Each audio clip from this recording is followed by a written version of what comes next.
ده احلى 3 اخبار للاهلي النهارده ولا ايه؟ هقول لك ايه هما، بس مبدئيا صلي على حبيبك النبي علشان انا وانت ناخد حسنات. وسام ابو علي فاكر نفسه بيلعب في نادي الحطابه، وسام غاب عن التمرين وكمان رفض يعمل القياسات البدنيه اول الموسم.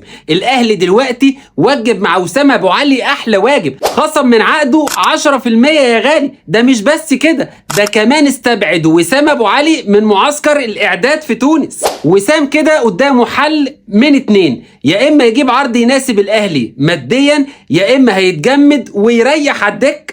اما بخصوص احمد رضا واللي سجل اغلى جول في بيراميدز، انا شخصيا بعتبر الجول ده جول الدوري يا جدعان. ريبيرو فاجئنا كلنا وقال ان هو مقتنع جدا بامكانيات احمد رضا وانه رافض اعارته تماما الموسم ده. اما لو هتسالني عن حمدي فتحي هقول لك اوعى تزعل علشان هو رايح بيراميدز. اصلا حمدي فتحي ما اقنعش ريبيرو خالص لانه ما قدمش المستوى المطلوب في كاس العالم. ده غير ان حمدي فتحي عايز 2 مليون دولار من النادي الاهلي في الموسم الواحد. النادي الاهلي قال له بقول لك ايه يا غالي، شوف مصلحتك بعيد عني، ده انا عندي اليو ديانج الدبابه وملك نص الملعب، ونزل اثبت نفسه في ماتش واحد بس في كاس العالم للانديه وبياخد 1 مليون دولار يا غالي.